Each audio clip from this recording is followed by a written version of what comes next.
A'udzu billahi minasyaitonir rajim. Bismillahirrahmanirrahim. Qala al-mu'allifu rahimallahu ta'ala wa nafa'ana bihi wa bi 'ulumihi wa bi asrarihi fid dharain amin ya rabbal alamin.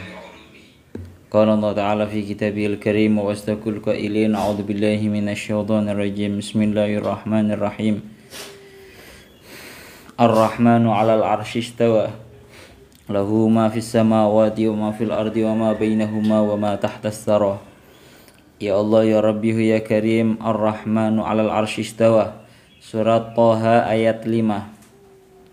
Ar-Rahmanu utawi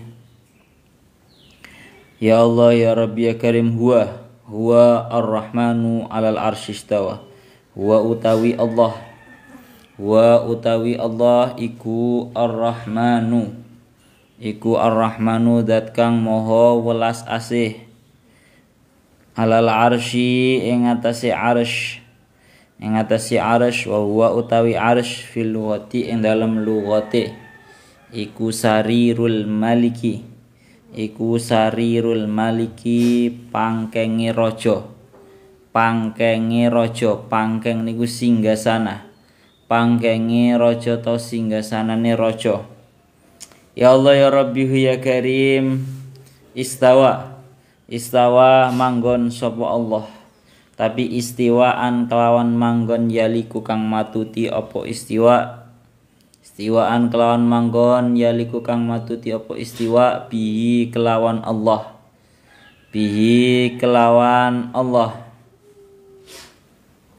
Ya Allah ya Rabbi ya Karim. Lahu ma fis samawati wa ma fil ardi wa ma bainahuma wa ma tahtas tsara.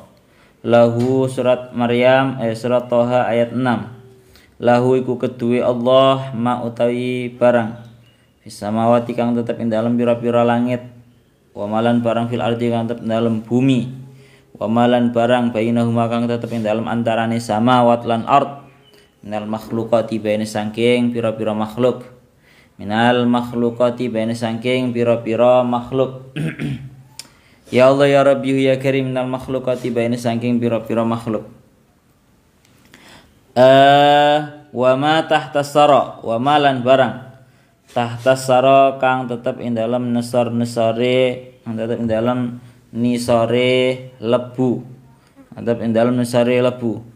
Wa utawi sara iku aturabu lebu ta tanah an-nadiyu kang teles wal muradu ta kang den karepake iku al araduna pira-pira bumi asabu kang 7 sab bumi lianna karan sak tenane ya Allah ya Rabbi ya Karim aradun iku tahtahu ing dalem ngesar-ngesare turab an-nadi utawi as-sara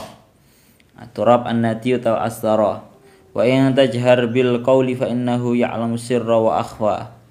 Surat Thaha ayat 7. Wa in tajhar lan lamun banterake sapa sira bil qauli kelawan ucapan fi dzikrin ing dalam dzikir au du'ain uta ing dalam donga fallahu ghaniyun anil jahri bi. Fallahu ta Gusti Allah iku ghaniyun kang sumugih anil jahri saking banterake. Ya Allah bihi kelawan qaul fa innahu mongko sak tenane Allah ku ya'lamu pirsa sapa Allah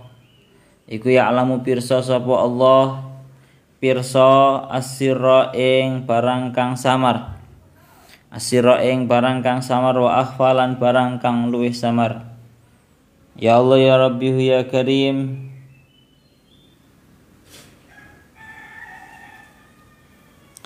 Minhu tinimbang saking sir aima tegese barang haddasat kang cerita bihi kelawan ma apa nafsu ati wa ma lan barang khatara kang kumrentek apa mah. Sirra itu maknanya sebuah hal yang ada di dalam hati ya, hal yang terlintas di dalam hati. Wa ma khatara walam tuhaddis bihi walam tuhaddis lan ora cerita-cerita sapa sira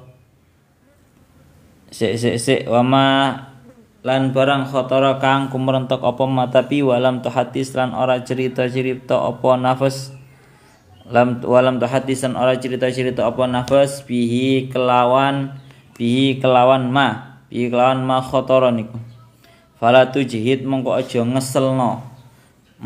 ngeselno sapa sira nafsaka ing awak dhewe sira bil jahri kelawan banterake swara Allahu la ilaha illa huwa lahul asmaul husna Allahu ta'ala Gusti Allah iku la ilaha ora ana pangeran kang hak den sembah illahu angin Allah lahul asmaul husna lahu iku kedue Allah al asmaul ta'ala pira-pira jeneng pira-pira asmaul husna kang bagus kang luwih bagus atis atu watis una kang 99 atis atu watis una kang 99 alwaridu fiha alhadisu alwaridu kang temeka biha kelawan atis atu watis apa alhadisu hadis dalam hadisnya penyebutannya 99 wal husna utai lafat husna iku muannasu ahsan iku muannasul ahsani muannase lafat ahsan muannasul ahsani muannase lafat ahsan ya Allah ya Rabbi ya Karim iku muannasul ahsani muannase lafat ahsan pun sakmenten mawon niki surate merupakan yang akan kita bahas tentang Ar-Rahman al-Arsy istawa ini merupakan sebuah permasalahan sing bahan dino bahan waktu kiye-kere terus iki ya Allah ya Rabbi ya Karim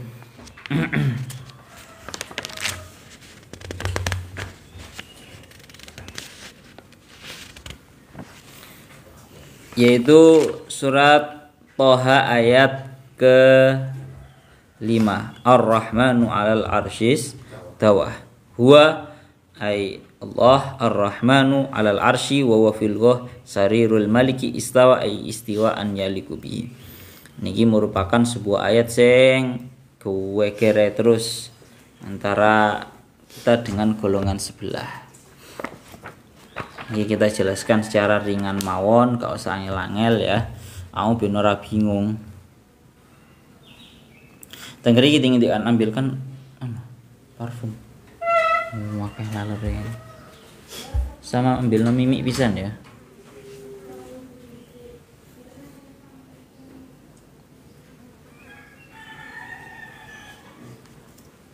Saono iku ngono ilang sing dikena semprot ngono.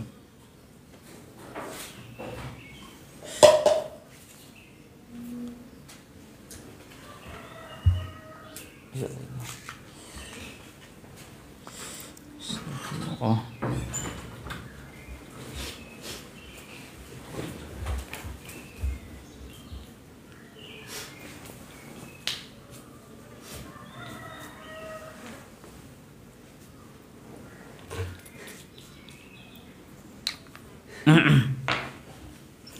Bismillahirrahmanirrahim. Ar-Rahmanu 'alal 'arsy istawa. Kita murati secara terjemah letterleknya mawon. Pertama, Ar-Rahmanu 'alal 'arsy istawa. Allah Ta'ala itu merupakan zat yang maha pengasih yang di atas arsy Allah Ta'ala itu istawa. Istawa itu bisa sampean murati bersemayam. Bersemayam itu menempat. Atau bisa dimurati istawa itu menguasai, ai istaula. Istawa ai makna istaula. Jadi istawa muratana loro. Allah Ta'ala itu merupakan zat yang maha pengasih yang di atas arsy Allah Ta'ala itu bersemayam garis miring menguasai. Ya, muratnya secara garis globalnya ngeten mawon. Ini gak usah terlalu digawe geger-geger. Soalnya ngeten. Yang pertama, kalau kita membahas masalah Ar-Rahman al-Arsy istawa, ini dawuhnya para ulama sing jenenge ayat Al-Qur'an itu kan ada dua model. Ada ayat muhkamat, ada ayat mutasyabihat. Kalau ayat-ayat yang muhkamat, ayat-ayat yang sudah sangat jelas maknanya, maka semua para ulama sepakat tidak banyak yang namanya perbedaan pendapat. Ya, yang nomor 2 ini ada kalanya ayat-ayat yang mutasyabihat, ayat-ayat yang serupa, ayat-ayat yang pemahamannya itu masih di antara para ulama itu masih banyak khilaf, dan ini kita jangan sampai salah paham atau bahkan melok-melok menafsiri. Kalau bahasanya kan wa ukharu mutasyabihat, kan bahasanya tentang ayat Al-Qur'an ini kan ngoten. Lah sekarang kita bahas ini Ar-Rahmanu 'alal 'arsy istawa wa huwa sarirul malik. Arsy itu maknanya adalah sarirul malik. Sarirul malik niku singgasananya seorang raja. Sekampangan yang ngomong arsy itu singgasananya Allah Ta'ala. Istawa, ya istiwaan yaliku bi. Istawa itu muradnya bisa 2. Yang pertama memang bisa dimurati bersemayam atau menempat. Yang kedua memang bisa dimurati nopo? Menguasai. Istaula atau menguasai. Saya sampaikan dulu pendapat yang ya, ini dalam kitab Jauharatut Tauhid dan juga yang lainnya. Kamu tak sampai ini dhisik ben gampang. Jadi di dalam mentafsiri ayat-ayat yang seperti ini itu ada 2 pendapatnya para ulama. Pendapat yang pertama yaitu pendapatnya para ulama salaf. Para ulama salaf itu berpendapat bahwa setiap ayat yang memiliki makna-makna yang tanda kutipnya kurang kurang patut untuk dinisbatkan kepada Allah Ta'ala, maka tetap diartikan secara dohirnya, tapi untuk masalah kepantasan itu kita tafwidkan. Ya, kita contohkan lagi. Jadi Maulana kebetulan Syekh Jalaluddin Al-Mahalli ini dalam hal ini itu mengikuti pendapatnya para ulama salaf. Jadi maknanya menurut pendapatnya para ulama salaf, istawa itu memang maknanya adalah bersemayam, menempat. Jadi makna Ar-Rahman 'alal 'arsy istawa itu memang Allah Ta'ala itu memang bersemayam atau menempat di arsy.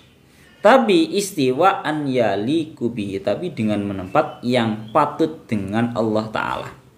Artinya bagaimana para ulama itu jangan sampai, ini pendapatnya ulama salaf ya, walaupun menempat jangan sampai ada yang ngomong bahwa menempatnya Allah Ta'ala itu seperti menempatnya para makhluk. Lek tahu ngerti video ini teko ustadz sebelah yang ngomong lek kapan Allah Ta'ala itu bersemayam di atas arsy seperti duduknya seorang manusia di atas kursi. Wah, ini bahaya. Ini namanya musyabbihah, golongan orang-orang yang menyerupakan Allah Ta'ala dengan makhluk. Ini nggak boleh. Ini bisa sampai kufur kalau seperti itu. Malah garis bawahi sama Syekh Jalaluddin Al-Mahalli bahwa istiwaan yaliku bihi, ya, dengan bersemayam yang patut dengan Allah Ta'ala. Artinya begini loh. Terkadang ada beberapa sifat yang sifat itu antara Allah Ta'ala dan juga kita itu sama-sama kita lakukan, tapi dengan sifat yang berbeda, dengan model yang berbeda. Allah Ta'ala mendengarkan, kita juga mendengarkan, tapi pendengarannya Allah Ta'ala tidak seperti pendengarannya kita. Pendengaran kita sangat terbatas menggunakan telinga, jarak berapa meter kita sudah tidak mendengar, kan seperti itu. Penglihatan kita melihat, Allah Ta'ala juga maha melihat, tapi ya seperti itu bedanya. Maha melihatnya Allah Ta'ala tidak seperti penglihatan kita. Penglihatan kita ya 1 meter 2 meter sak panjangnya mata melihat sudah terbatas, tapi penglihatannya Allah Ta'ala tidak terbatas. Sama dengan masalah istawa, menurutnya para ulama salaf ini harus tetap diartikan sesuai letterleknya, dohirnya, yaitu maknanya bersemayam, tapi jangan sampai ditanya. Jangan sampai ditanya bagaimana Allah Ta'ala itu bersemayam. Pokoknya bersemayam, tapi bersemayam yang patut terhadap kemuliaannya Allah Ta'ala. Mulanya tengriki didawakan kalian para ulama salaf. Para ulama salaf itu para ulama yang kurunnya sebelum 500 tahun Hijriah. Jadi cara diklasifikasikan ya, pertama kurunnya Kanjeng Nabi, kemudian bersamaan dengan para sahabat. Kurang lebih itu ya pertama awal-awal tahun Hijriah. Setelah itu kurunnya para tabi'in. Setelah para tabi'in ini sekitar 200 sampai 300 Hijriah. Lah setelah 200-300 Hijriah, setelahnya tabi'in sampai 500 tahun, 500 Hijriah itu namanya ulama salaf. Dan setelah 500 itu namanya ulama khalaf. Para ulama salaf itu sampai dawuh, salah satunya adalah alladzina yufawwiduna ilmal mutasyabih lillahi ta'ala. Para ulama salaf itu punya manhaj yang berupa memasrahkan untuk perihal mengetahui ayat-ayat yang mutasyabih, yang masih sangat serupa, dipasrahkan kepada Allah Ta'ala. Tak contohnya ya, dalam ayat Al-Quran itu banyak yang seperti ini. Contohnya seperti yadullahi fawqa aydihim. Jadi kan seolah-olah tangannya Allah Ta'ala. Berarti Allah Ta'ala punya tangan. Tapi jangan ditanya. Kalau menurut pendapatnya ulama salaf, ya memang ya tangan. Tapi tangan yang patut dengan kemuliaannya Allah Ta'ala. Jangan dibayangkan seperti tangannya manusia. Itu kalau pendapatnya ulama salaf. Jadi para ulama salaf lebih cenderung tidak berani mentakwil. Tidak berani mentakwil. Membiarkan sebuah lafaz itu memiliki makna letterleknya, namun hal tersebut tetap dipasrahkan perihal hakikatnya bagaimana. Dipasrahkan kepada Allah Ta'ala. Melana nang ngriki ngendika akan suatu ketika pernah yang namanya Al-Imam Malik, beliau itu ditanyai tentang maknanya istiwa di atas arsy. Di Imam Malik itu kan berarti termasuk golongannya yang masih para ulama salaf. Imam Malik itu ditanyai, ada seorang pemuda bertanya kepada Imam Malik, Ar-Rahman al-Arsy istawa. Lah bentuk istiwanya Allah Ta'ala, bentuk Allah Ta'ala menetap di arsy itu bagaimana wahai Imam Malik? Dawuhnya Imam Malik. Imam Malik langsung dijawab. Imam Malik langsung menjawab, haitsu qala lisail al-istiwa'u ma'lum. Yang namanya menempat itu sudah maklum. Artinya istiwa itu ya memang maknanya adalah bersemayam, menempat. Tapi wal kaifu majhulun. Tata caranya bersemayamnya Allah Ta'ala itu tidak diketahui. Ya, wal imanu bihi wajibun, mengimani bahwa Allah Ta'ala bersemayam di arsy itu memang wajib. Wasu'alu anhu bid'atun. Kamu bertanya-tanya perihal yang namanya menempat bersemayam di atas arsy itu merupakan sebuah pertanyaan yang bid'ah. Akhriju anni hadzal mubtadi', tolong keluarkan ini orang yang bertanya-tanya bagaimana bentuk bersemayamnya Allah Ta'ala di arsy itu enggak patut. Jadi para ulama salaf tak garis bawahi maneh mengartikan lafaz Al-Qur'an sesuai dengan letterleknya tanpa takwil. Mengartikan lafaz Al-Qur'an sesuai dengan letterleknya tanpa takwil, namun tanda kutipnya garis bawahi tenanan, dipasrahkan terhadap Allah Ta'ala mengenai hakikat maknanya. Jadi kayak ini yadullahi fawqa aydihim, tangannya Allah Ta'ala berada di atas tangannya mereka. Ya maknanya yad itu ya tangan, tapi jangan diartikan tangannya Allah Ta'ala dibayangkan seperti tangannya manusia. Itu jalannya para ulama salaf. Pokoknya memang ya para ulama salaf itu tidak sampai menyerupakan Allah Ta'ala dengan seperti makhluk. Laisa kamitslihi syai'un. Iki bahas tauhid Pak rada ya perlu dibahas aja. Tapi ada segolongan para ulama khalaf. Ada segolongan para ulama khalaf. Para ulama khalaf yaitu ulama yang kurunnya setelah 500. Para ulama khalaf ini cenderung mentakwil. Mentakwil itu mengartikan sebuah lafaz dengan makna yang lain, dengan makna yang tidak letterlek, dengan tujuan agar ini lebih menyelamatkan terhadap para makhluk. Soalnya nyuwun sewu, kita artikan tengah iki dikatakan fayu awiluhu bimaknan sahih. Para ulama khalaf itu mengartikan bahwa maknanya istiwa itu harus ditakwil dengan makna yang sahih, dengan makna yang benar, la ikun bi, yang patut terhadap Allah Ta'ala. Fayaquluna, maka para beliau mengatakan innal murad bil istiwa al istila'u bitasarruf wal qahri. Maknanya istiwa itu bukan menempat, tapi istilah. Istilah niku maknane napa? Menguasai. Jadi Allah Ta'ala bukan kok bersemayam di atas arsy, tapi di atas arsy Allah Ta'ala itu menguasai. Allah Ta'ala itu menguasai. Ya Allah ya Rabbi ya Karim, Mulakno teng mriki dingendikaken wa hina idzin fal muta'ayyin itlaquhu alaihi ta'ala bihadzal makna wasani. Jadi dua manhajnya para ulama ini tak bahasakan secara ringkes lagi ya, tak simpulkan lagi secara ringkes ya. Jadi kalau ulama salaf lebih cenderung tidak berani mentakwil, tetap mengartikan makna Al-Qur'an sesuai dengan letter luck-nya. Ya, hanya saja untuk mengetahui hakikatnya itu dipasrahkan sama para ulama salaf terhadap Allah Ta'ala. Jadi kayak Ar-Rahmanu 'alal arsy istawa, makna letter luck-nya adalah benar-benar bersemayam. Berarti memang Allah Ta'ala itu bersemayam di atas ars, tapi jangan diartikan. Lah terus piye bersemayam? Itu hakikatnya kita pasrahkan terhadap Allah Ta'ala. Bersemayam Allah Ta'ala itu nemplek ta apa dah, itu pertanyaan-pertanyaan setan. Itu pertanyaan-pertanyaan yang mengganggu terhadap iman kita. Itu kalau ulama salaf. Dan pendapatnya ulama salaf ini lebih dianggap lebih selamat. Napa? Lebih selamat. Karena napa? Tidak sampai mengartikan sebuah Al-Qur'an dengan sebuah makna yang sifatnya perlu ditakwil. Pokoknya pakai menggunakan makna letter luck, itu lebih selamat.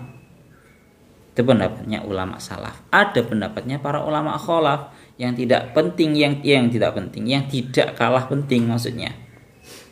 Yaitu napa para ulama salaf mentakwil bahasa-bahasa ayat-ayat yang ada di Al-Qur'an dengan takwilan yang patut terhadap Allah Ta'ala.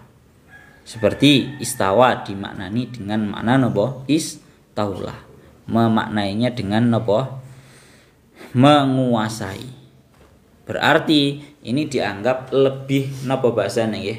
Dianggap lebih menyelamatkan pemahaman dan juga imannya orang awam.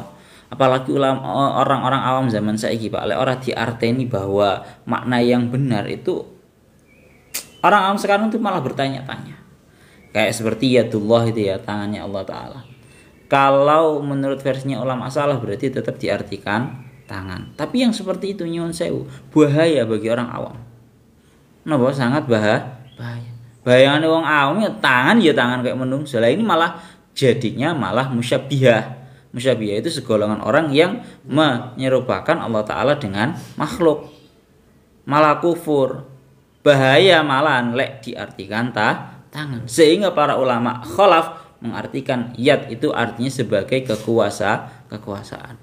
Ibarat kata ketika seorang pemimpin mengatakan bahwa wis to kabeh iki tergantung nang tanganku kabeh. Nah, ini kan maknanya semuanya berada di genggamanku. Artinya semuanya berada di kekuasaanku.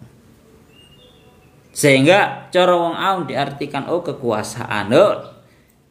Gak akan penuh dengan bertanya-tanya. Ya, iki dalam semua hal ini, sebenarnya ini dalam semua hal. Mulakno Syekh Jalaluddin sinten iki Imam Fakhruddin Ar-Razi itu sampai membahas. Tak buktikan dawuhnya Imam Fakhruddin Ar-Razi. Ada banyak hujah untuk mengungkap bahwa orang-orang yang mengatakan bahwa Allah Ta'ala itu bersemayam di atas arsy itu sangatlah tidak tepat. Kenapa? Sangatlah tidak tepat. Pertama, niki al-musyabbihah ta'allaqat bihadil ayah fi anna ma'budahum jalisun 'ala arsy wa hadza batilun bil aqli wa naqli min wujuhin. Dengan iki dawuhnya Imam Fakhruddin Ar-Razi, para golongannya musyabbihah, orang yang menyerupakan Allah Ta'ala dengan makhluk, itu mengartikan bahwa Tuhan mereka itu duduk di atas arsy. Iki oleh nyebut merek ora to jane. Aman to aku. Ulama ustadz-ustadznya sebelah itu kan mengatakan bahwa Allah Ta'ala itu duduk di atas arsy seperti duduknya manusia. Itu jelas itu musyabbihah, menyerupakan Allah Ta'ala dengan makhluk. Berarti longgone Gusti Allah kayak longgo kayak ngene iki berarti. Itu jelas musyabbihah, enggak boleh yang seperti itu. Itu semua jelas batal. Itu semua jelas salah dengan adanya beberapa dalil. Pertama nopo? Yang pertama, annahu subhanahu wa ta'ala kana wala arsya wala makana. bahwa Allah Ta'ala sebelum menciptakan semua makhluk, bahkan juga sebelum menciptakan arsy, Allah Ta'ala itu sudah ada. Artinya itu menunjukkan bahwa Allah Ta'ala itu adalah zat yang tidak membutuhkan terhadap tempat. Paham? Allah Ta'ala itu merupakan zat yang tidak membutuhkan terhadap tempat. Itu satu. Walamma khalaqa al-khalqa lam yahtaj ila makanin bal kana ghaniyan anhu fa huwa bis sifatil ladzi lam yazal 'alaiha illa ayasuma za'imun annahu lam yazal ma'allahi arsyun. Niki lho. Dadi teng mriki dikatakan, maka dulunya Allah Ta'ala itu kan belum menciptakan yang namanya arsy. Itu bukti bahwa Allah Ta'ala itu tidak membutuhkan terhadap arsy. Berarti setelah Allah Ta'ala menciptakan terhadap arsy, Allah Ta'ala itu masih memiliki sifat yang berupa tidak membutuhkan terhadap tempat, berupa arsy. Itu satu. Paham ya? Terus yang nomor 2, ya Allah ya Rabbihu ya Karim, tengeriki didawuhaken kalau mereka masih saja mengatakan bahwa Allah Ta'ala itu bersemayam di atas arsy, artinya duduk seperti halnya duduknya para makhluk ini, maka dibantah juga bahwa wa khamisu anna qaul laisa kamitslihi syai'un yatanawalu nafyal musawah min jami'il wujuh bidalil sihhatil istisna fa innahu yahsun ayyuqala laisa kamitslihi syai'un illa fil julus wa illa fil miqdar wa illa fil lawn. Sihhatil istisna taqtadi tukhula jami' hadhil umur tahtahu. Tangger iki dikatakan bahwa ada dawuhnya Allah Ta'ala bahwa yaitu laisa kamitslihi syai'un. Allah Ta'ala itu tidak menyerupai sesuatu apapun. Ini merupakan satu-satunya ayat yang sifatnya harus kamu pegangi tenanan. Mulakno sampai ada di dalam kaidah tauhid ini iling-ilingen tenan, Pak. Tatkala hatimu mulai bertanya-tanya atau membayangkan bahwa Allah Ta'ala itu seperti ini, maka perlu kamu jawab laisa kamitslihi syai'un. Allah Ta'ala tidak seperti itu, gak bisa dibayangkan. Ya. Itu yang nomor 2. Yang nomor 3 bahwa wa yahmilu arsya rabbika fawqahum yauma idzin samaniyah. Kalau Allah Ta'ala itu bersemayam di atas arsy, maka arsy itu dibawa oleh 4 malaikat. Iling-ilingan. Arsy itu dibawa oleh 4 malaikat. Dan besok di hari kiamat, ketika hari kiamat, arsy itu nanti akan Allah tambahi personil pembawanya menjadi 8 malaikat. Lah, maka nangkene tinggal akan faida kanu hamilina lil arsy wal arsyu makana ma'budihim fa yalzamu an takuna al malaikatu hamilina li khaliqi ma ma'budihim wa dzalika ghairu ma'qul li anna al khaliq wal ladzi yahfad al makhluq amma al makhluq fala yahfadu al khaliq wala yahmilu. Tengger iki tinggal akan yang ketiga, bukti bahwa tidak tepatnya kalau dikatakan bahwa Allah Ta'ala bersemayam di atas arsy adalah bahwa sesungguhnya yang namanya arsy itu dibawa oleh 4 malaikat. Berarti kalau seperti itu, malaikat iku nggawa arsy sekaligus membawa terhadap Tuhannya, membawa terhadap Allah Ta'ala. Lah itu jelas tidak makul. Karena nopo? Berarti yang menjaga, berarti malaikat menjaga terhadap Allah Ta'ala. Padahal kaedahnya al-khaliq yang menjaga itu adalah zat yang menciptakan, bukan makhluk yang menjaga terhadap al-khaliq. Paham ora cah? Lah nek raja, lah nek presiden memang dijaga oleh pas pampres. Memang dijaga oleh pas pampres. Tapi kalau Allah Ta'ala tidak membutuhkan terhadap yang namanya penjagaan, mulane mang lho. Wa yahmiluna arsya rabbika yauma idzin fawqahum yauma idzin samaniyah. Jadi arsy Allah Ta'ala itu dibawa, disunggi ya oleh 4 malaikat. Berarti kalau Allah Ta'ala bersemayam di atasnya arsy, berarti malaikat itu membawa arsy dan membawa terhadap Allah. Kalau seperti itu berarti namanya Allah Ta'ala sedang dijaga oleh malaikat. Dan itu tidak sesuai. Bahwa yang namanya zat yang menciptakan itulah yang menjaga terhadap para makhluk, bukan makhluk yang menjaga terhadap sang khaliq. Itu loh. Itu tidak sesuainya. Nomor 3. Terakhir, nomor 4. Gak usah akeh-akeh, Pak. Terakhir, yang nomor 4 yaitu ya Allah ya Rabbihu ya Karim, bahwa annal alama karratun, bahwa bumi ini bentuknya adalah bulat. Baleni maneh. Bumi ini bentuknya adalah bulat. Fal jihatul lati hiya fawqu binisbah ilaina hiya tahtu binisbah ila sakini dalikal janib al akhir minal ardi wa bil aksi. Perlu kamu ketahui bahwa yang namanya bumi, yang namanya dunia ini adalah napa bulat. Maka arah yang kita sangka bahwa itu merupakan arah atas, itu terkadang malah justru merupakan itu arah bawah bagi orang yang berada di sebaliknya. Bayangna lek bumi ku bunder kayak ngene iki lho, Pak. Katakan bunder kayak ngene iki. Lah nek mbok katakan bahwa Allah Taala itu bersemayam di atas arsy, terus piye? Arsy iki nang ndi? Sebelah kini kan beda. Ini menurut kebanyakan para ulama yang namanya bumi itu berada, yang namanya bumi itu bulat. Lah terus kalau mereka mengatakan bahwa Ar-Rahmanu 'alal 'arsy istawa, dimurati bahwa Allah Taala itu bersemayam di atas langit. Lah terus piye modelnya? Langit iki muter. Langit iki muter mengelilingi bumi yang bulat. Lah terus bersemayam Allah Taala nang ndi? Lek kamu mengatakan bahwa Allah Taala itu bersemayam di atas arsy, bersemayam di langit. Paham ya? Aku iki katene terlalu memperdalam, khawatir kowe tambah konslet malah. Kurang lebihnya seperti itu ya. Kita nggak usah terlalu dalam-dalam, kowe malah tambah bingung. Dasarnya nang kene ya biyen ngaji tauhid mek diurui apa mek aneh. Kayak biyen tau ngaji tauhid mek terima aqidatul awam ya ya. Sarah aqidatul awam wis ngono tok. Dasaran banget ya. Pun kurang lebihnya seperti itu. Sing penting kamu paham bahwa Allah Taala itu tidak menyerupai sesuatu apapun. Semuanya lah Pak, mari Pak. Dan Allah Taala itu tidak membutuhkan terhadap tempat. Ya. Jadi aja sampai ono omongan Allah Taala itu ada di atas. Ngono kuwi salah ngono kuwi.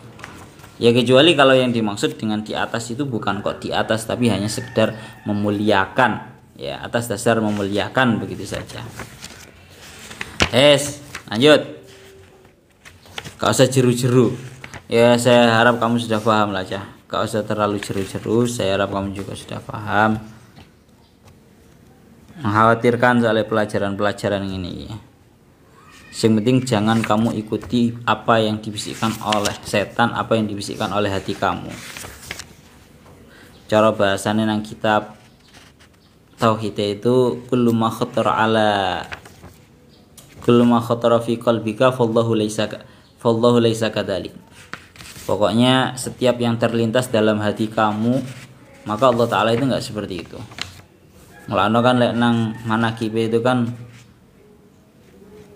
watamsil kaifi ya apa sih lafadznya. Pokoknya jangan sampai ada kata-kata ainallah, Allah Taala itu di mana, kaifallah, Allah Taala itu seperti apa. Itu enggak usah, itu pertanyaan-pertanyaan setan. Kenapa? Itu pertanyaan-pertanyaan setan. Yang penting kita wajib mengimani bahwa Allah Taala ada. Mari cukup. Pun tengeri ngeten.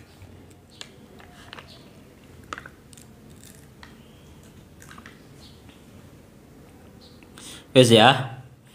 Teng mriki dingendikaken ngoten, Pak.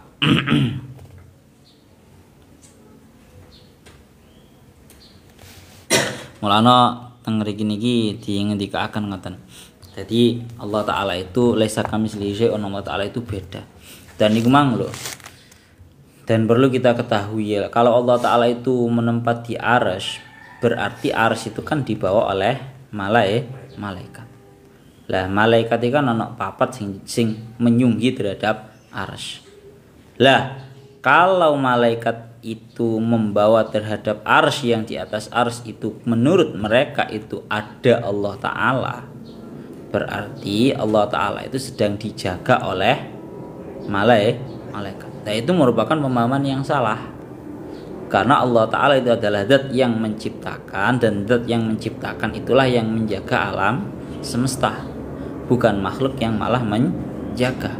Mulane teng mriki niki wonten sampai wonten cerita Di dalam hadis qudsi tengah kita akan ya ibadi namu mil ajuhunikum li anni qayyumun la anam. Tengah Allah Taala dawuh teng hadis qudsi, wahai hambaku, kalian semua tidur sepenuh mata kalian, sepenuh kelopak mata kalian. Li anni qayyumun la anam. Tapi aku Allah Taala itu tidak tidur karena aku merupakan qayyum, zat yang sedang mengurusi semuanya. Zat yang sedang mengurusi semuanya. Sampai diceritakan di dalam tafsir Imam Ibnu Katsir, diceritakan daripada Imam Ibnu Abbas, suatu ketika Bani Israel itu bertanya kepada Nabi Musa. Mereka bertanya, "Ya Musa, hal yanamu rabbuk?" Wahai Musa, apakah Tuhanmu itu tidur? Pertanyaannya sinten? Bani Israel. Langsung Nabi Musa jawab, "Qala ittaqullah." Ngawur takutlah kalian semua terhadap Allah Taala. Fanadahu rabbuhu azza wa jalla. Maka Nabi Musa ini langsung diilhami sama Allah Ta'ala, ya Musa sa'aluka hal yanamu rabbuk. Wahai Musa, semua dari mereka itu bertanya apakah Tuhanmu itu tidur. Maka fakhud zujajataini fi yadaika. Maka ambillah 2 kaca di tangan kamu. Nabi Musa ditugasi untuk membawa 2 kaca di tangan kanan dan juga tangan kiri. Fakum al-lailata, berdirilah semalam suntuk. Maka fafa'ala Musa, Nabi Musa berdiri semalam suntuk dalam keadaan di tangan kanan dan di tangan kirinya sama-sama ada kaca. Akhirnya napa? Falamma dhahaba minal laili sulusun. Ketika terlewat sepertiga malam, na'isa. Nabi Musa itu mulai mengantuk. Sepertiga malam pertama wis mulai ngantuk. Fa waqa alirukbataihi summan ta'asha fadhabatahuma. Niki lho. Akhirnya gara-gara Nabi Musa itu ngantuk, terjatuhlah kacanya tersebut di dengkulnya, lugur nang dengkule. Summan ta'asyafa dobatum, tangi mana akhirnya dijaga malih. Hatta idza kana akhiral laili na'isa fasaqatat az-zujajatani fangkasarat. Hingga akhirnya di waktu malam yang terakhir iki wis ngantuke pol-polan Nabi Musa. Sampai-sampai botolnya itu tadi jatuh dan kemudian kedua-duanya menjadi pecah. Ya Allah Ta'ala berkata, faqala ya Musa law kuntu anamu lasaqatatis samawati wal ardu fahalakat kama halakat az-zujajatani fi yadaika. Hei Musa, andaikan aku tidur, niscaya langit dan juga bumi ini semua akan jatuh seperti terjatuhnya 2 kaca yang engkau bawa. Bayang nih, ini menunjukkan bahwa Allah Ta'ala itu benar-benar yang mengurusi, yang menjaga seluruh alam semesta. Lah kok iso-isoe diarani Allah Ta'ala itu bersemayam di atas arsy. Yang mana arsy itu dibawa oleh 4 malaikat. Berarti Allah Ta'ala dijogo karo malaikat, jelas salah kuwi. Pun niku ngoten mawon nggih. Gak usah dodo, masih banyak. Pokoknya intinya siji, para ulama salaf sama ulama khalaf ini punya 2 pendapat yang berbeda dan sesuai dengan zamannya masing-masing. Ulama salaf Pak zaman biyen dan orang-orang salaf zaman biyen dikandani bahwa Allah Ta'ala itu bersemayam di arsy, tapi jangan ditanya hakikatnya bagaimana. Orang-orang zaman biyen imannya kuat-kuat, isok nompo. Napa? Isok nompo. Gak kakean takok. Tapi lek wong zaman saiki mbok arani kaya ngono gak iso. Wong saiki kakean takok, imane ora patek kuat, sehingga perlu yang namanya takwil, disesuaikan dengan zamannya. Pun wis niku ngoten iki sik bahas Ar-Rahman 'alal 'arsy istawa ngono tok ya. Pun teng niku ngendikaken ngoten nggih.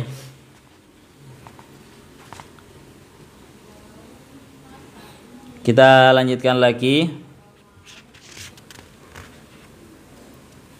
Pokoknya nanti dawuhnya Al-Imam Fakhruddin Ar-Razi, wa man arada al-istiqsa' fil ayat al-akhbar al-mutasyabihat fa alaihi bi kitabi ta'sisut taqdis. Dawuhnya Imam Fakhruddin Ar-Razi, bagi kalian semua yang ingin mengetahui dan memahami tentang ayat-ayat dan juga hadis-hadis yang di situ mutasyabihat, masih banyak keserupaan di dalamnya, maka kalian bacalah kitab karyanya Imam Fakhruddin Ar-Razi, namanya kitab Ta'sisut Taqdis. Itu full membahas tentang artinya Allah Ta'ala itu. Dalam ayat itu yadullah, tangannya Allah itu maknanya bagaimana, wajhullah, wajahnya Allah itu bagaimana. Itu lengkap di situ. Gak usah akeh-akeh. Sing mang awake dhewe iki lek bahas ngono iku ya wedi. Wedi gak nutut kowe-kowe iki. Bon, lanjut. Sekarang teng ayat sak lanjute. Yaitu ya Allah ya Rabbi ya Karim Ar-Rahman ala arsyistawa lahu ma fis samawati wa ma fil ardi wa ma bainahuma minal makhluqati wa ma tahtas sara. Bagi Allah Ta'ala semua yang ada di langit dan semua yang ada di bumi dan semua yang ada di antara keduanya dan perkara semua yang ada di bawahnya bumi. Inilah. Bon, ini daunnya Imam Fakhruddin Ar-Razi. Lah pokok tiba-tiba Allah Ta'ala itu membahas yang namanya lahu ma fis samawati wa ma fil ard. Tengedeki daunnya Fakhruddin Ar-Razi. Mana tadi daunnya beliau?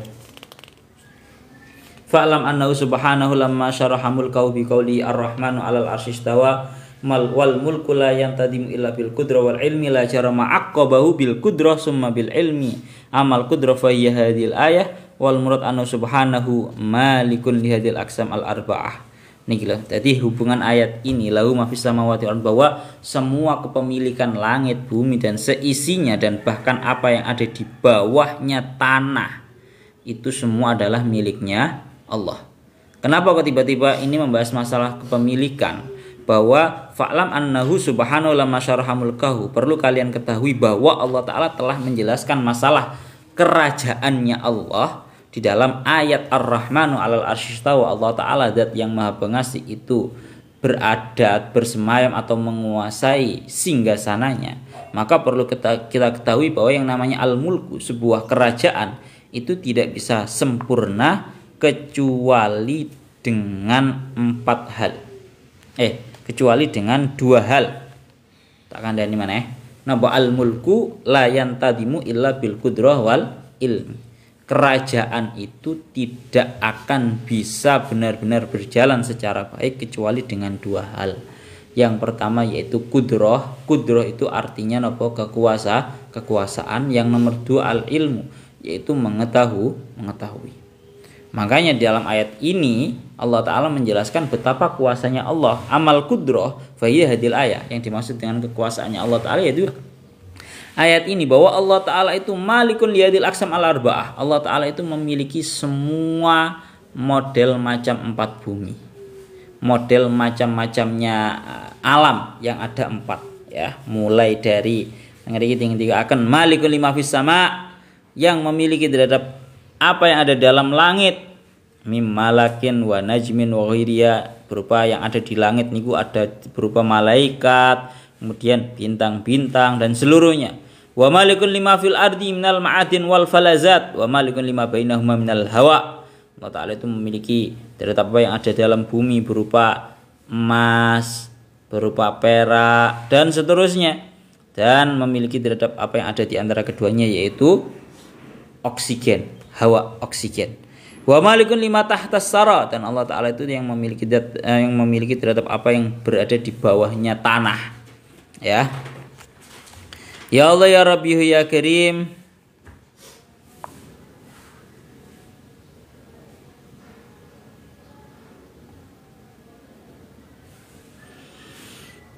Bon, jadi tengeri ki wa tahtas sara wa turab an-nadi wal murad al-ardun asab li anna tahtahu. Jadi bumi ku isine ku sab itu, Pak. Langit ya sab itu, bumi ya sab itu.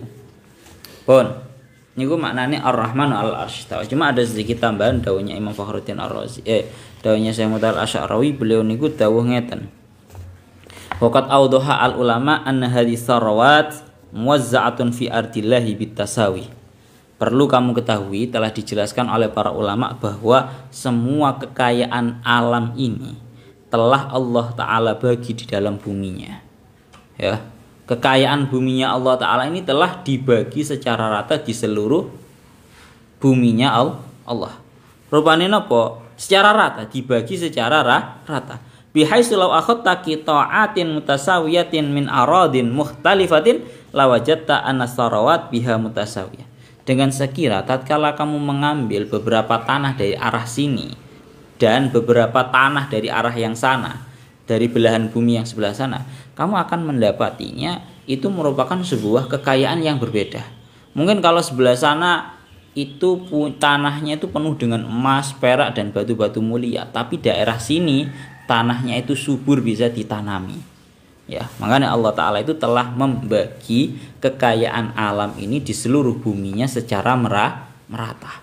Ya, melana dengan dawuhnya beliau ini lebih haizal wa khatta qita'atin mutasawiyatin min aradin mukhtalifatin la wajata anna sarawat biha mutasawiyah, akan sama saja hadi biya ma'un, di tanah yang ini di tanah yang sebelah sini penuh dengan air, wa hadhihi mazru'atun, di tanah yang ini sangat subur patut untuk ditanami, wa hadhihi ma'adin, di sana penuh dengan bebatuan-bebatuan mulia, wa hadhihi batrulun wa hakadha fa yashbahu bil bittikhah hina taksimuha ila kitain mutasawiyatin nasat hilal markas. Allah Ta'ala intinya membagi kekayaan alam ini secara merata. Kalau tanah ini penuh dengan emas, maka tanah yang sana mungkin penuh dengan banyak air subur dan seterusnya. Wis to roto. Tanah Arab ya Pak, yang katanya gersang gak enek banyu, kuwi masih yo gersang gak enek banyu, tapi sekali dikeduk titik isine minyak gitu. Roto isine minyak. Mulane kekayaan alam ini telah dibagi sama rata oleh Allah Ta'ala di seluruh buminya. Niku maknane Ar-Rahmanu maknane ya Allah ya Rabbi ya Karim lahu ma fis samawati ma fil ardi ma bainahuma wa ma tahta sara. Tapi aja mbok arteni berarti langit sak isine iki kabeh takane Gusti Allah ya, iki rada repot. Wong biasane wong-wong blok-blok M lho. Kabeh takane Gusti Allah ya deh. Itu nanti ada artinya sendiri yang disebutkan oleh di dalam kitab Al-Furuq. Pun kita lanjutkan perang didik. Pun itu membahas bahwa Allah Ta'ala itu memiliki kudroh yang sempurna. Dan setelah itu bahwa yang namanya al-mulku, sebuah kerajaan itu tidak akan sempurna kecuali dengan dua hal. Yang pertama dengan kekuasaan, yang nomor dua dengan ilmu. Maka Allah Ta'ala memiliki ilmu yang berupa yang dijelaskan dalam ayat yang setelahnya, yaitu wa in tajhar bil qauli fa innahu ya'lamus sirra wa akhfa. Dan apabila kamu mengeraskan terhadap ucapanmu, maka sesungguhnya Allah Ta'ala itu mengetahui terhadap perkara yang samar dan perkara yang lebih samar. Ini ilmunya Allah Ta'ala. Kita artikan wa in tajhar bil qauli ay fi dzikrin au du'ain fallahu ghaniyun 'anil jahri bi. Apabila kamu mengeraskan terhadap suara kamu, maka sungguh Allah Ta'ala itu maha kaya. Napa? Allah Ta'ala itu maha kaya, artinya tidak butuh terhadap suara keras kamu. Dadi lek zikir kowe suarane bawanter tapi tujuane mbanterno swaramu iku ben luwih makbul, ben luwih mustajab, kowe kleru. Gusti Allah iku maha kaya terhadap hal tersebut. Itu ora butuh. Fa innahu ya'lamu sirra wa akhfa. Allah Ta'ala itu maha mengetahui terhadap perkara yang samar dan perkara yang lebih samar. Karena ini kan dulu diceritakan. Tilek masalah zikir api-apian di zikir sing banter, apa zikir sing lirih, apa zikir sing piye, zikir sing sedengan. Tak usah terlalu merok, ya tapi ya cek terlalu pelan. Hes. Tengah iki tinggi akan maknane ya'lamu sirra wa akhfa, fa innahu ya'lamu sirra wa akhfa. Asirru itu maknanya adalah apa yang ada di dalam hati.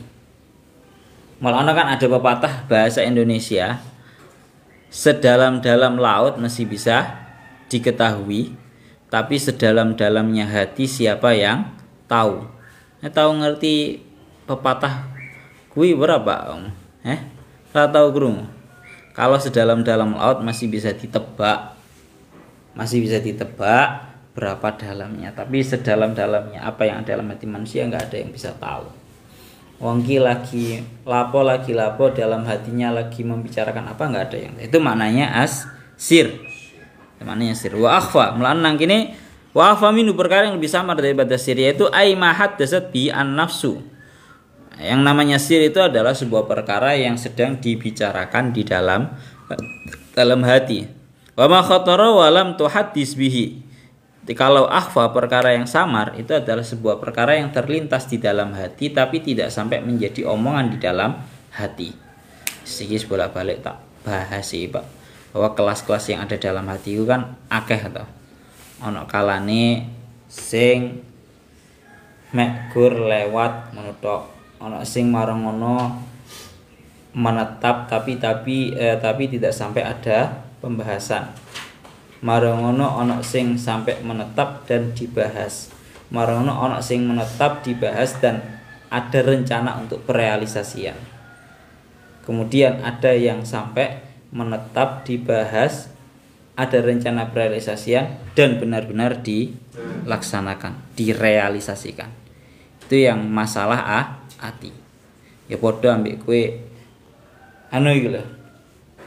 Di perkara yang samar, kalau sir itu perkara yang ada di dalam hati dan sudah dibicarakan. Ibarat kayak apa yang ada dalam hati kamu itu ibarat kayak kamu katene nang warung lho Pak. Kamu nek delok warung itu kadang mek trimo mek lewat tok, ngono tok itu.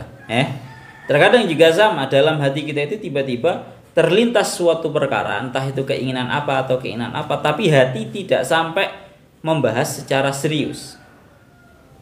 Itu yang pertama. Gak sampai menetap. Yang nomor 2 mengenai tentang perasaan hati ku ya kayak dene ada cangkruk nang warung ngono kuwi. Yang nomor 2 kadang ana wong wis sampai wis pancen menetap nang warunge. Cara wis mlebu nang warung, cara kemerenteke ati wis mlebu nang jerone ati. Tapi ora sampai jagongan suwe, tidak sampai ada pembahasan. Itu yang nomor 2, itu yang akhfa. Yang nomor 3 yaitu sebuah perkara yang merentak dalam hati itu bukan hanya lewat tapi sampai menetap dan ada pembahasan. Ada pembahasan itu dengan artian piye? Umpama kamu kepingin HP ngono lah umpama ya. Piye? Kamu kepingin HP iPhone misal. Tuku pora ya. Tuku pora. Lah itu kan berarti sebuah perkara yang merentak dalam hati dan mulai ada pembahasan. Itu jenenge sir. Dan setelah itu ada yang mulai perencanaan. Nah, kalau seperti itu sudah atas lagi, yaitu azm namanya. Tuku pora ya. Nah, itu mulai ada pembahasan. Kemudian kalau sudah realisasi itu namanya nanti benar-benar mengkostu, benar-benar mengfi'lu, melakukan. Pun Allah Ta'ala itu memang maha mengetahui, ya, ya'lamu sirra wa akhfa. Ya Allah ya Rabbihu ya Karim. Mulana ini seperti yang didauhakan kalian Al-Imam Fakhruddin Ar-Razi perihal yang namanya iman ya. Perihal yang namanya iman itu, perihal yang namanya tauhid, perihal yang namanya iman itu ada empat tahapan. Iman itu ada 4 tahapan. Yang pertama yaitu iqrar bil lisan, mengakui menggunakan hati. Yang nomor 2 i'tiqad bil qalbi, meyakini dengan hati. Yang nomor 3 ta'kidu dzalikal i'tiqad bil hujjah, menguatkan i'tiqad tersebut dengan hujjah, dengan dalil.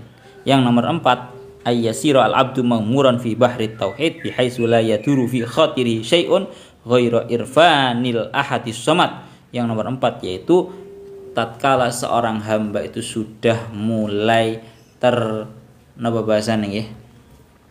tenggelam di dalam lautan tauhid dengan sekira tidak terlintas dalam hatinya kecuali hanya terbayang Allah Ta'ala yang Maha Esa. Itu babakane tauhid. Ya pokoknya ada 4 batasan seperti itu, 4 tingkatan tauhid. Karena yang pertama al-iqraru bil lisan. Tauhid itu yang paling pertama adalah iqrar bil lisan, mengakui dengan hati asyhadu alla ilaha illallah wa asyhadu anna sayyidana Muhammadar Rasulullah. Itu namanya iqrar bil lisan. Dan iqrar bil lisan ini merupakan taraf yang paling rendah sendiri. Kenapa? Karena ketika ikrar bil lisan tidak dibarengi dengan i'tiqad fil qalbi, itu namanya orang munafik. Kalau ada orang ngomong asyhadu alla ilaha illallah wa asyhadu anna muhammadar rasulullah tanpa di dalam hatinya meyakini bahwa Allah Ta'ala itu sebagai Tuhan dan Muhammad sebagai Rasulnya, itu berarti namanya orang munafik. Paham ya? Itu namanya tauhid yang kelas paling bawah sendiri. Itu yang pertama, ikrar bil lisan. Yang nomor kedua adalah i'tiqad bil qalbi. Napa? I'tiqad bil qalbi. Jadi anak wong ngomong asyhadu alla ilaha illallah asyhadu anna muhammadar rasulullah, seraya dalam hatinya juga memang benar-benar meyakini bahwa Allah Ta'ala itu merupakan zat yang menjadi Tuhan dan bahwa Kanjeng Nabi itu merupakan sosok yang diutus kepada kita. Itu namanya dibarengi dengan i'tiqad bil qalbi. Karena nopo? Karena kalau orang cuma mandek di i'tiqad bil qalbi, meyakini begitu saja, ini juga masih bahaya kalau dia tidak mengetahui dalil-dalilnya, landasan-landasannya. Wes. Dengar iki di ngendikaken ngaten. Ya Allah ya Rabbi ya Karim.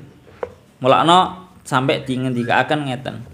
Ya Allah ya Rabbi ya Karim, anna man nadhara wa arafa Allah Ta'ala wa kama arafahu ma taqabla ayyam di alaihi minal waqti ma yumkinu at-talafut bi kalimati syahadah faqala qaumun inna la yatimu imanu wal haqqu annahu yatimu li annahu adama kulli fabi wa ajaza an talafut fala yabqa mukhataban.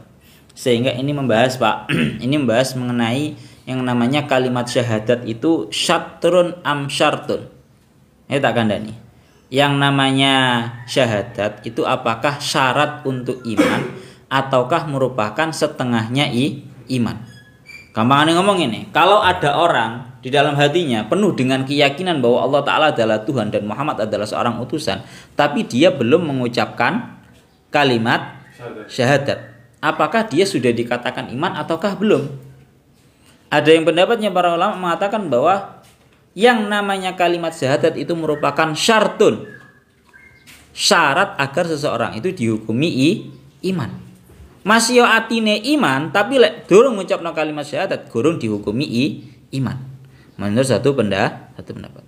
Menurut satu pendapat lagi mengatakan bahwa pokoknya atine mang wis iman bahwa Allah Ta'ala itu Tuhan dan Kanjeng Nabi Muhammad itu sebagai utusan, itu dia dikatakan sudah memiliki separuhnya iman. Cuma perlu disempurnakan imannya separuhnya dengan kalimat syahadat. Mulane dawuhnya Imam Fakhruddin Ar-Razi teng mriki dikatakan bahwa malaikat maut pencabut nyawa, malaikat Israil itu di keningnya, napa? Di keningnya itu tertuliskan kalimat la ilaha illallah, agar bisa dilihat oleh orang yang mukmin sehingga ketika dicabutkan nyawanya dia ingat bahwa dia itu mengetahui terhadap Allah Ta'ala. Wes, itu yang nomor 2. Ya Allah ya Rabbi ya Karim. Cuma ya tadi ya, pertama ikrar dengan lisan, kemudian yang ketiga yang kedua i'tiqad bil qalbi. Tapi orang yang ikrar bil lisan, i'tiqad bil qalbi tanpa dia mengetahui dalil, maka dia namanya muqallid. Orang yang mengikut-ikut saja. Maka imannya masih kurang sempurna. Tauhidnya masih kurang sempurna. Ngono lho, Pak. Tauhidnya masih kurang sempurna. Sehingga perlu kita menyempurnakan dasar-dasar iman kita itu bagaimana. Mulane teng mriki dikatakan yang nomor 4 yaitu tarafnya tauhid seseorang adalah menetapkan tauhidnya dengan sebuah dalil. Yaitu dalilnya adalah laukana fihi ma alihatun illallahu la fasadata. Cara bahasa nang syiran-syiran yang sering kamu dengarkan adalah wallahi ma hadzal wujud illa musyirran lil ma'bud. Demi Allah, tidaklah semua yang ada dalam wujud ini kecuali semuanya itu merupakan dalil kuat atas wujudnya Allah Ta'ala. Paham ora? Orang mungkin sing jenengin dunya iki moro-moro enek. Iki bolak-balik tak bahas iki. Bahwa kalau kamu ketemu orang ateis yang mengatakan bahwa orang ateis yang mengatakan bahwa dunia ini tercipta dengan sendirinya, maka katakan berarti HP iPhone yang sedang kamu pakai itu tercipta dengan sendirinya. Baju yang sedang kamu pakai itu tercipta dengan sendirinya.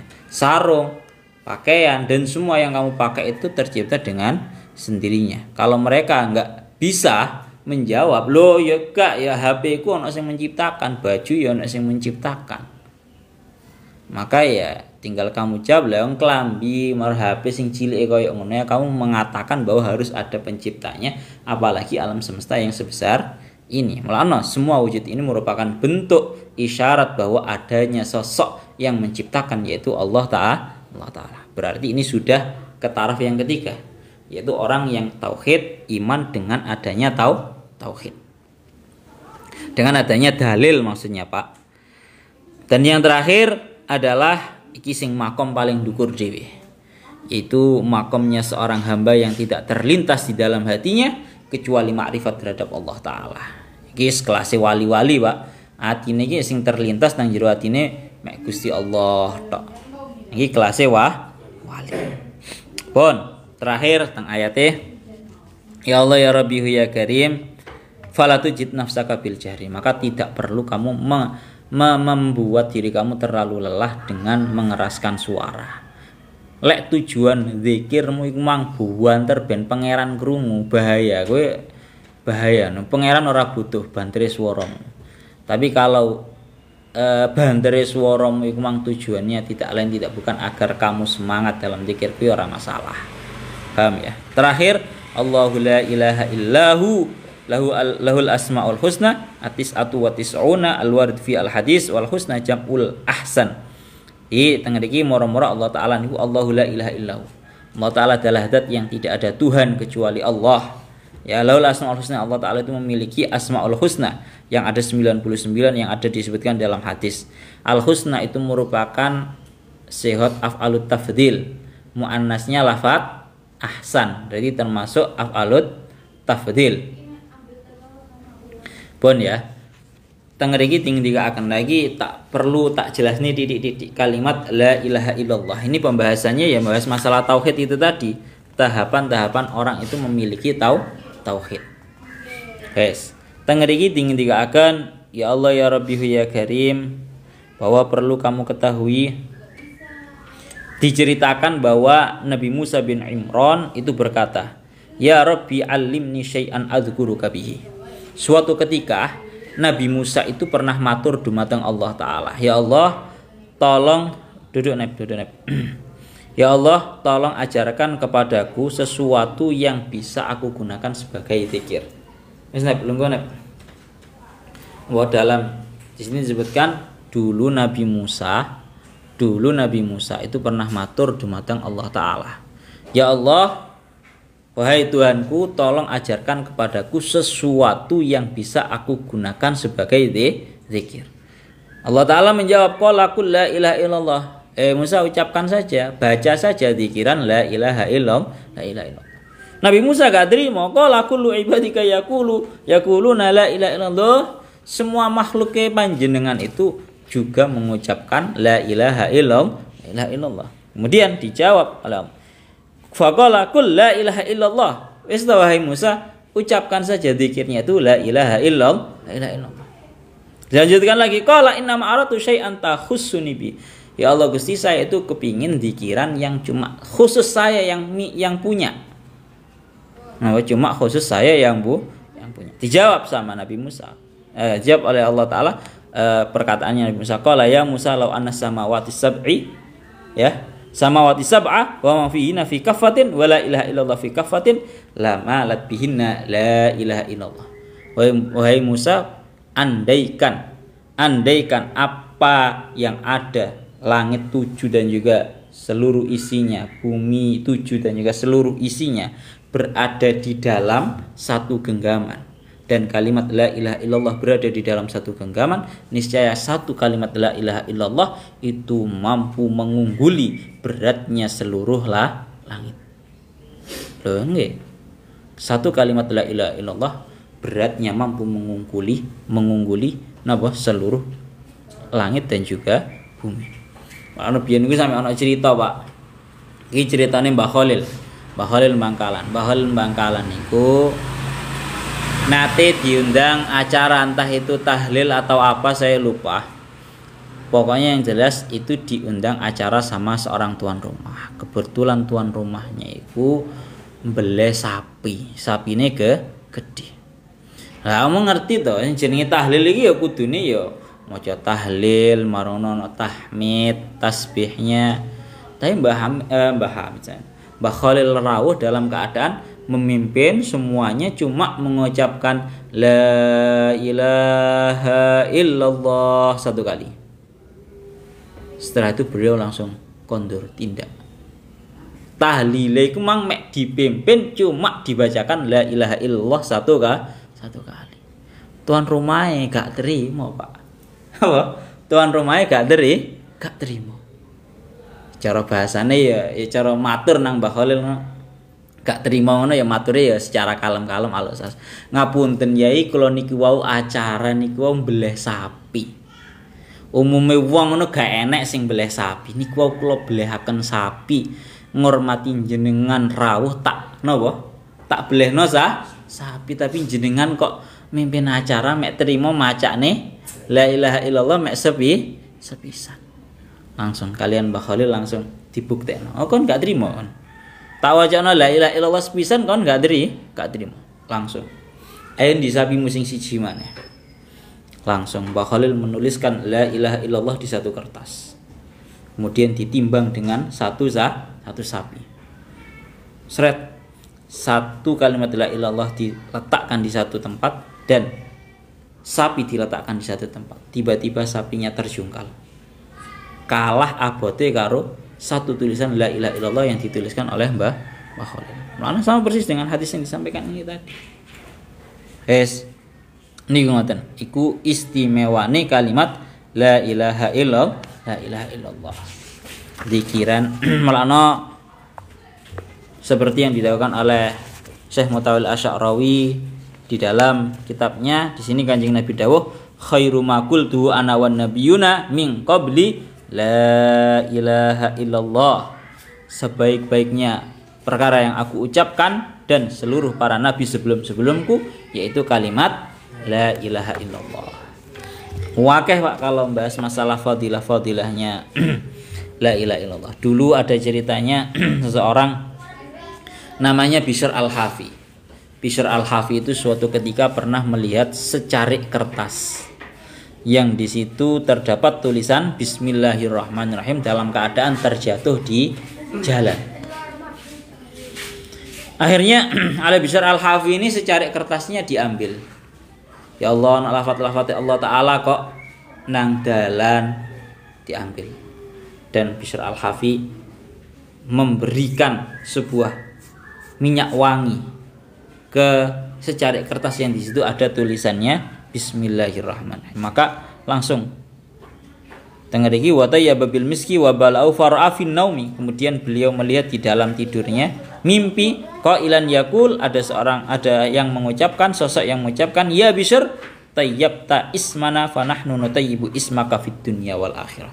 Wahai Bishr, tatkala kamu menemukan secarik kertas yang di situ ada tulisanku, tulisan asmaku, namaku, kamu mengambil, kamu memuliakannya dan kamu mengharumkannya dengan sebuah parfum, maka sudah menjadi janjiku namamu juga akan aku harumkan di dunia dan di akhirat. Barokain mulia no asmoni Allah Ta'ala. Jadi mulai duwe ono asmoni Allah Ta'ala terjatuhkan nang nisor kuwi Pak, bener-bener diperhatikan.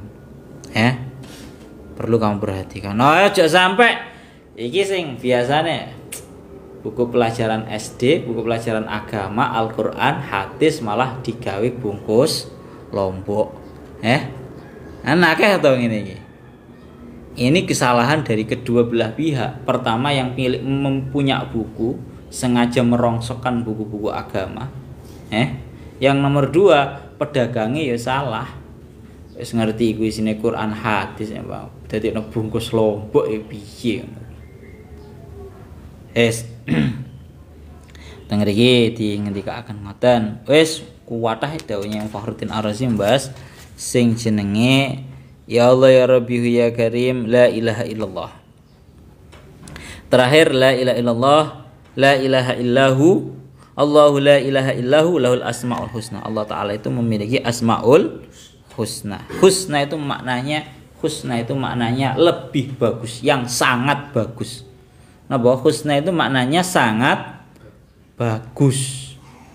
Husna itu maknanya sangat bagus. Mulane nang mriki dilanjutaken ya Allah ya Rabbi ya Karim. Al husna itu maknanya adalah sangat bagus.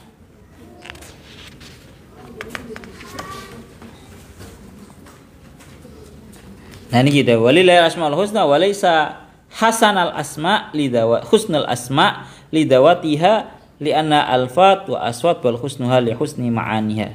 Summa laysa husnu asma'illahi hasanan yata'allaqu bisura wal khilqah fa inna dzalika muhalun ala man laysa bijismin bal hasanun yarji'u ila ma'nal ihsan. Tadi kenapa kok diartikan sebagai asmaul husna, nama-nama yang sangat baik. Nama-nama yang sangat baik nang kene iku bukan karena lafat-lafatnya. Napa bukan karena lafat-lafatnya. Lek wong-wong saiki kan pengen menamakan anak-anaknya itu dengan nama-nama yang keren, anaknya dijenengno dengan Alexander, tapi nang kene yang dimaksud dengan nama yang sangat baik itu bukan karena dari segi lafadznya, bukan karena dari segi lafadznya, tapi karena melihat terhadap maknanya. Makna bagusnya asmaul husna itu karena melihat terhadap maknanya. Maknanya asmaul husna itu sangat baik. Yang mana ini sudah saya jelaskan kemarin di surat apa? Al-Isra itu sudah saya jelaskan makna-maknanya besertaan dengan faedah-faedahnya asmaul husna karena fad'uhu biha. Hariku wahal ataka hadis Musa ilahuna wallahu a'lam bissawab.